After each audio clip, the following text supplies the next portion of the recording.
Well, hello there and welcome to my kitchen. Today I'm going to be making a Thanksgiving dinner. It's late for me, maybe early for you if you're American. I will explain in a minute. First, I need to chop up my sourdough bread, get it in the oven, and tidy up the kitchen. I will explain a little bit as we go, and then we're going to get started on this deconstructed turkey. How rude of me not to introduce myself. If we have never met before, my name is Robyn. I am a mom. I chat minimalism on my other YouTube channel, which I will link below. Here, though, we chat all things simple living. There's a ton of cooking because that is actually how I relax. There's going to be some cleaning, but please no laundry. And I also love to chat health because I can see how our lifestyle factors beyond just nutrition can impact us. Although I definitely do talk nutrition because as a perimenopausal woman, I am really interested in that. And I also love to help other moms to navigate life. So just to get started here, I am working on chopping up this bread. It was like super tough. If you know sourdough bread, you know it can be super tough. And I just wanted to go ahead and put it on the sheet pan. Now, just, all of the recipes in this video, I am going to put below. And what I did was I popped these in the oven just so that they could dry out. If I wanted to, I could have cut them up a couple of days before and let them dry out, but these were actually, this particular loaf was probably about 2 days old and it still was like super duper chewy. Actually, it probably would have been easier to cut it up had it not been so old. Maybe I should chop them up fresh next time and then let them dry. I think that's what I'll do. But of course, drying it in the oven works really well too. Now, if you have kids, you totally understand that the kitchen, even if you don't have kids, the kitchen just gets so messy so quick. And for me, I much prefer to work in a clean and tidy kitchen. Now, I probably make about half of the messes in here. I have a teenage son, my middle son. I have 3 sons, and my middle son loves to cook and he loves to bake, which I really want to encourage, but so often I'm just like, oh my gosh, where's this measuring cup? Where's this? Where's that? There's a mess. There's this, there's that. It's fine. And he does clean up after himself, but it's still, like when you're the main cook in the house, you kind of just know what food you have, what things are dirty, what things aren't dirty, and then looking for things. My kids, they empty the dishwasher, they put things away. I don't know where they are half of the time. So it can be a struggle sometimes, that's for sure. But I wanted to get this kitchen nice and clean before I got to the rest of it. And I will be honest, ever since I got AirPods and just listen to podcasts, listen to audiobooks. I even listen to YouTube because we just got YouTube Premium, so we can just go ahead and listen to it. It just makes doing everything so fun. Honestly, when I'm done anything, I'm like, what can I do now? Because I want to keep listening to whatever I'm listening to. So the kitchen is nice and clean and it's ready to start. I went ahead and pulled out the bread cubes. They were nice and dry, which was wonderful. And let's rewind to last night though. First thing that I do, this is my secret to getting my turkey cooked quickly and evenly, is that I take it apart. I just chop it up. It does help if you have poultry shears that are sharp, and my husband is going to help me with that later. But what I do is I slice with a knife along the leg, and then unfortunately you do have to dislocate that leg, and then you cut through the ligaments. And after that, it's kind of the same thing with the wings. You do have to kind of pop them out and dislocate them, and then you can cut through the skin and cut through the ligaments and take it apart. It does seem a little bit gruesome, but this is why I like to buy Happy Meat. So I'm like, hey, they had a great life up until, a couple days ago. So anyway, I like to take the whole thing apart. Now, I don't do this all of the time, so remembering exactly which direction to move things, it can slow me down slightly, but it is so worth it to do this process. Now, what I also will do is I cut the backbone out and I save that for broth. And let me tell you, you are going to want to watch the video for next week because I make the most delicious broth and Thanksgiving leftovers. So you don't want to miss it. You're probably going to want to make sure that you are subscribed. Are you subscribed yet? So once I do that, then I go ahead and I call in my husband to cut the breasts in half because I do not have the strength in my hands, nor do I have a sharp enough kitchen shear? So he came in and he helped me with that. And then what I like to do typically is to brine it. I did not brine this bird, I'm going to be honest with you. But what I did do, because I was running short on time the night before I did this. But what I know, I will put the brine recipe down below as well. But letting it brine, even just for a few hours, can make it so juicy. Although I'm going to tell you, this was a really juicy bird anyway, but it will make it so juicy. And it also, it's just so easy. But what I did was I popped the chicken pieces in a bag and just put them in the fridge outside for the night. Even if you don't brine, it's still going to be good. Like I said, this was a really, really delicious turkey. Back to Thanksgiving Day, I went to my front herb beds and went ahead and harvested some sage and some thyme and some rosemary. These are just wonderful things to keep accessible in the garden. And then I came inside and I chopped them up because I knew that this recipe, all of these recipes, rely heavily on these herbs. So I got those all chopped up. Now I left some of it on the board and some of it I went ahead and I grabbed some butter and I cut that up and then I just put it in a pan with a bunch of the herbs, and then that helps me with getting the turkey ready and with the dressing. So you'll see that in a minute. Now you let me know. I have to confess, I'm a little new to aprons. I mean, I've been wearing them for a few years, but I did not really grow up with anybody wearing aprons that much. They make such a difference. Oh my gosh, it makes so much sense that people would use aprons. It keeps your clothes clean. And for me, the biggest stains I get on my clothes would be like grease stains. So what I did was it was time to get my turkey parts dealt with. So I had to take them out of the bag, and I took the parts out and just dried them up and placed them in the pan here. I was kind of juggling around like the spine and a couple of other parts, and I'm telling you, like, it made the absolute best broth. So it was like totally worth it. But drying off these parts and just like arranging them in the pans. So I knew I needed to use two pans because if you don't use two pans, they're going to be crowded.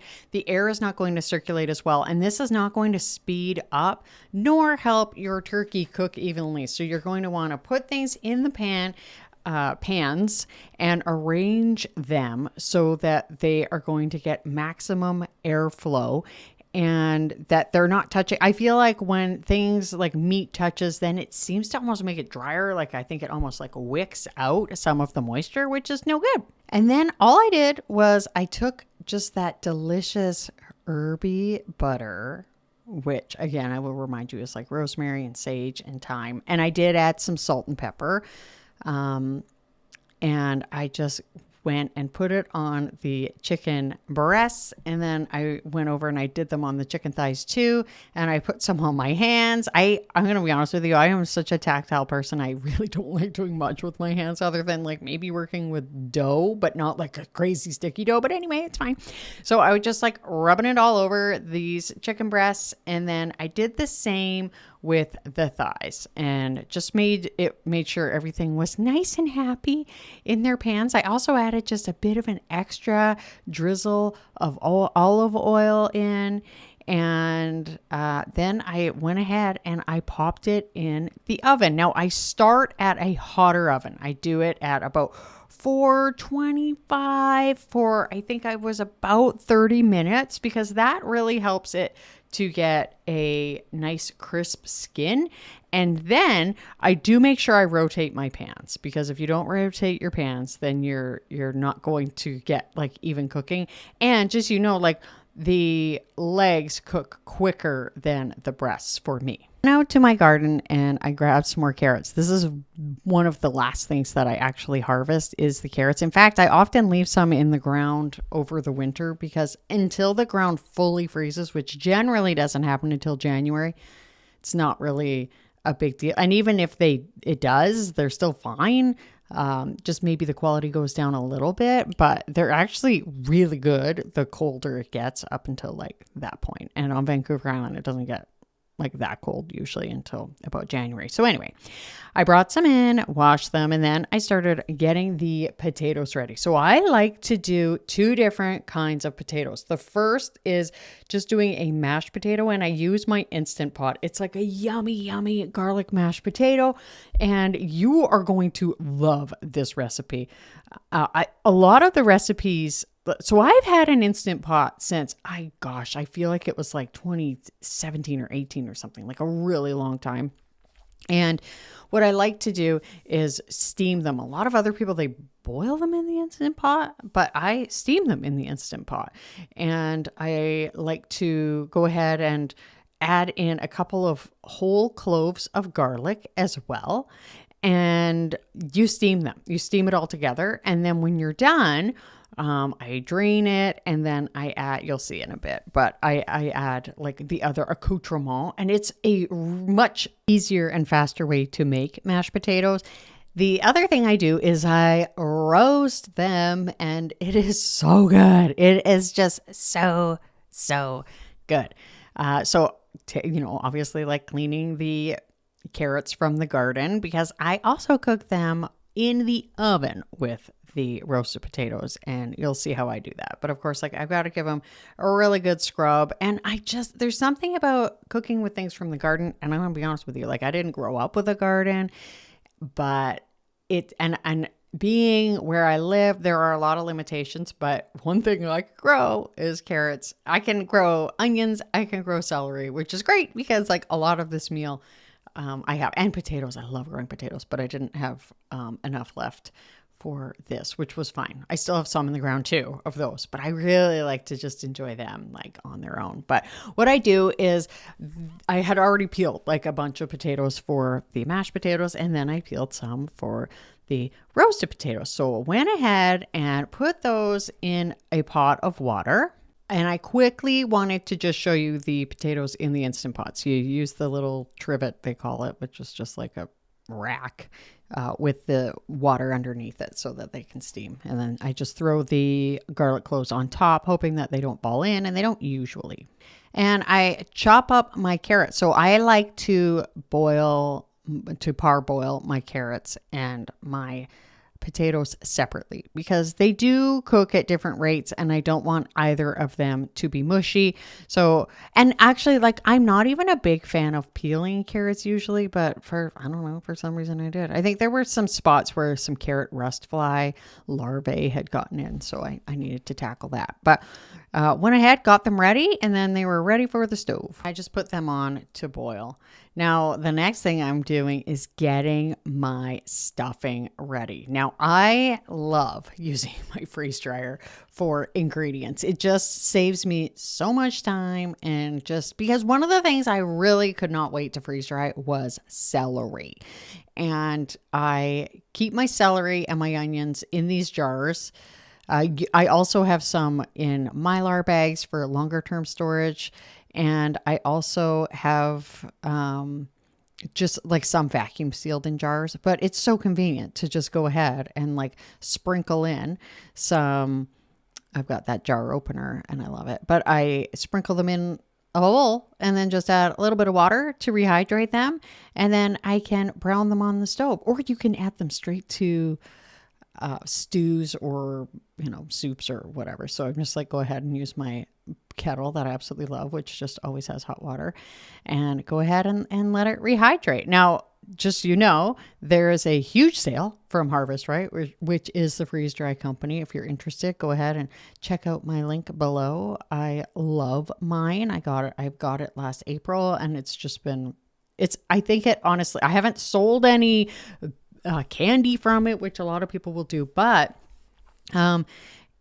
I swear it has saved me so much time and energy. So go ahead and check that out. Anyway, so what I'm doing now is getting the garlic ready. You may be able to tell. And I think I was getting it ready to go ahead and pop on top of the potatoes in the Instant Pot. And then I just added just a tiny bit of salt and some pepper and just put the lid on, set it, and forget it. Like, you can just straight up leave these in there until you are ready to deal with them, which just makes this that much quicker. Like, this was a really quick cooking session. I think it took me just over 2 hours for the entire process, which was so good. I was trying to coordinate things, so I just turned on the carrots and the potatoes after that. I added a bit of salt. You can also add a pot watcher to your pot if you like.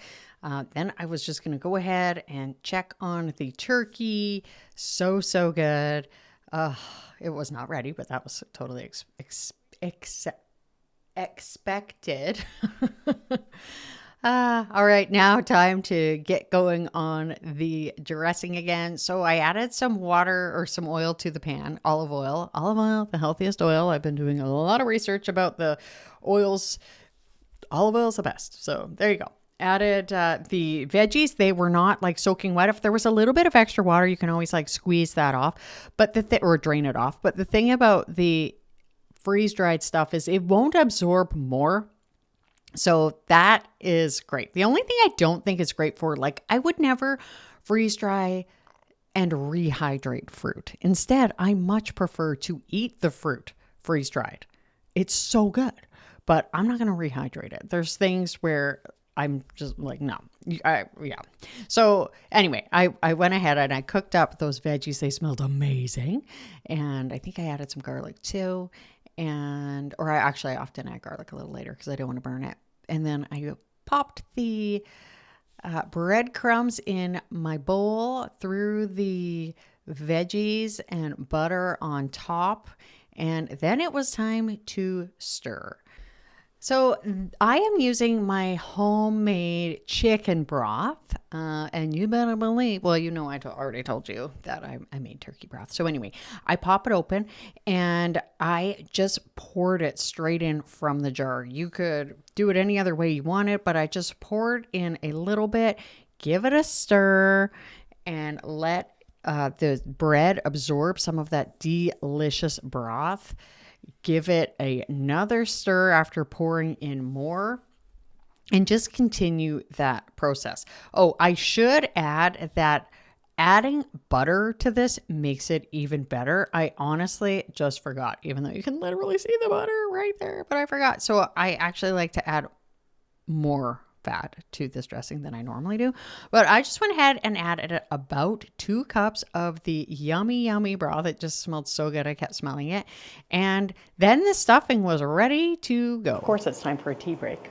This is a fun day. Cooking and tea. I mean, that's every day. Now I went ahead and put this stuffing in an oven sort of casserole dish, a smaller one. And what I love about stuffing is you can squeeze it and make it fit. So I put it in there and then I just covered it with aluminum foil, and that could go in the oven next. And then it was time to pull the potatoes off of the stove. They were just before fork tender. Like, you don't want them like super cooked because they are going to continue cooking in the oven. And the other thing I really like to do, first of all, is like clean my pots as I go, especially something like this, because if it sits, it's harder to clean. But if I do it now, it's good. But give it a shake, because those little rough edges that it makes, that will sort of like get nice and crispy as it bakes and roasts in the oven. So good. So the next thing I'm going to tell you, I am the luckiest woman in the world because nobody else in my house likes Brussels sprouts. In fact, I think one kid might, the oldest, but he doesn't live here right now. He's at university and he wasn't here this day. So that means these were all for me. So I got these Brussels sprouts, and a couple of them had a bit of rotten spots. So, you know, always check your produce, which was a bit of a bummer. But what I do is I chop off the end and then peel off the outer leaves so that it's sort of like a little bit more of just a layer, basically. And then I chop them in half and throw them on a cookie sheet. And then that's when the magic happens. First thing I do is I will drizzle olive oil on them. And then I add salt and pepper. I add a little bit of balsamic vinegar and a little tiny bit of maple syrup. Now, what I have also done, first of all, Now I was like, why did I put this on my hand? Like I knew I was gonna be stirring it with my hands, but like, why did I do it? Anyway, it was fine, but that was silly. That was silly. But what I like to do when I'm doing my stuffing quite often is cut up a couple of rashers of bacon, cook it up with the stuffing mix, put it in there. Also, it's great to do the same thing with these Brussels sprouts. Is you could sort of par fry them just a teeny bit, put them in there, or you could just slice up a little bit of bacon, put it in there. It will cook and render as you do it. That's the balsamic. I had like a tiny little sampler. And then the other thing I do, so we already have got our olive oil. Then I add a bit of butter because there is actually some healthy fat in butter too. So, and yes, the jury's out on saturated fat. We are not discussing that today. But I then like to put little bits of butter on the pan to melt as it cooks. And then later we're going to stir it around, make sure it's good. So if you did the bacon, you may want to omit the butter. I'm not saying I would, but you could do that. So next we are getting back to those delicious potatoes and carrots. So what I did was I had my baking pan in the oven and I had put butter on it because, you know, butter, we love it. We put it on everything. And I also add olive oil because the olive oil helps. It's got a great flavor. It makes it a little bit healthier. Not that this is like going to be a super healthy meal or anything. And then I put on the delicious potatoes and give them a stir around. And then I do the same with the carrots. I kind of want to keep them separate, although they did cook pretty well together. But I sometimes, just depending on how you cut things, one will cook faster than the other because I do like to check on things and I really like it just to be so yummy. So I don't necessarily, like, I check it. That's what I'm saying. So, you know, if you're using my method, you may be choosing to check on things a lot too, but it's so good. And then you go ahead and you pop it in the oven, and it's really handy to have a bit of a higher temperature for sure, because it's just, it just makes it so browned and so yummy. So it was time to take out the turkey, check the doneness of the breasts, and they needed more time, or one of them needed more time. So I put one on a pan to sit and then popped the other one back in there. So now it was time to deal with the yummy mashed potatoes. So all I did was like carefully take them out with the trivet, and it worked well. Put them in the colander. I could have done it differently. It's fine. And I just pulled those out, made sure I got the garlic out too, and poured out the rest of the water. Pop those potatoes right back in that pot. And then you just start mashing. You can do it however you want. I don't necessarily want it like crazy smooth, but I know some people, they will use a mixer. You do what you like. But I just like to mash them up. I add butter. I add a little bit of milk. And oh, they're so good. Like there's that little bit of garlic flavor and just that delicious mashed potato that truly is just there to hold the gravy, let's be honest. I was just so happy that this was coming together so well. Pulled out that last chicken breast, and that was done. And then I pulled out, or actually I had the stuffing in there. So I took off the top layer because I wanted it to get a little bit browned on top. Also, the legs were done, which was great. And it's really nice to just let your meat rest. If you chop into it right away, it's going to lose a lot of that moisture. Plus, you still have to make your gravy. So I went ahead and picked up the foil after taking the rack off and poured the drippings into a cup. And then I did the other ones into this little cup. And this cup is great for pouring off the fat, like, or to avoid too much of the extra fat. I mean, we want some of the fat, right? I made sure I gave my Brussels sprouts a turn. Don't they look good? Like, they already look so good, don't they? Yum. And it's your favorite time and mine. It is time to start making the gravy. So I took some of the browned bits, scraped them off of the bottom. Now these have caramelized, almost like candy. The sugars in them have clumped together. Now, do not worry, my friend. Something beautiful and magical is about to happen. So yes, I am sort of breaking it up with my funny little spoon spatula thing here. Then what I'm doing is I am gradually adding a little bit of the drippings after I have put the flour in. So I put a little bit of flour in. Again, the recipe will with all of the like exact measurements will be down below because I don't have them in my head right now. And I just like pour it out in there. And so that flavor, without that like extra centimeter of fat on the top there, is going to, like, this gravy was so darn good. And then what you do is you put in broth. So the rest of that broth that I had already made, my chicken broth, went and put that in. Oh my gosh, it was so good.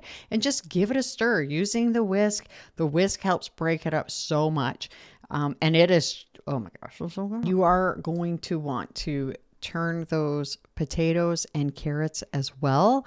I often turn them a couple of times. Sometimes I even boost up the temperature because we're really, really trying to get some browning on them. And if you don't have that browning, you need to postpone dinner. I don't care who's coming. I don't care who's leaving. You need to have it so browned and yummy. So there's the gravy, nice and thick and yummy and ready. And I just want to show you all of the delicious food that I have here. So we have our deconstructed turkey. And it is, I took a bite, it is so good. I'm going to show you the rest in a minute. The Brussels sprouts are looking so good. The stuffing, sourdough stuffing, mwah. And my roasted veg. I just love roasted vegetables. And of course, there's some more turkey. And I put a pumpkin there for fun. I will show you dessert in a second. And you're going to be like, interesting. And then I've got the mashed potatoes. So I'm going to plate up and give it a try. Okay. So the lighting in this kitchen is terrible. And it lights my forehead up. But let's try a bite. I love turkey. But I gotta be honest, my favorite is the Brussels sprouts. Okay, I just finished my dinner, but I need to show you my dessert. So yesterday was Halloween, and you tell me if this is familiar, if any of these things are familiar to you, okay? Kit Kat, familiar most, right? Smarties. These are Canadian Smarties, which are similar to M&Ms, but I would argue they are much better. A few years ago, the Canadian government made it so that the food dye has to be like vegetable based, so the flavor changed slightly, but not bad. But they're good. Now, Coffee Crisp. Let me know if you've had this. This is a Canadian chocolate bar. I don't know if Arrow is. You tell me. But this is my dessert. That was so delicious. This video you would probably love because that's actually where I'm doing a lot of the food preserving for some of the ingredients in the meal you just watched me make. Stay tidy and mighty. I hope something great happens for you today. Make sure that you're subscribed. Thank you so much for watching, and I'll see you next time.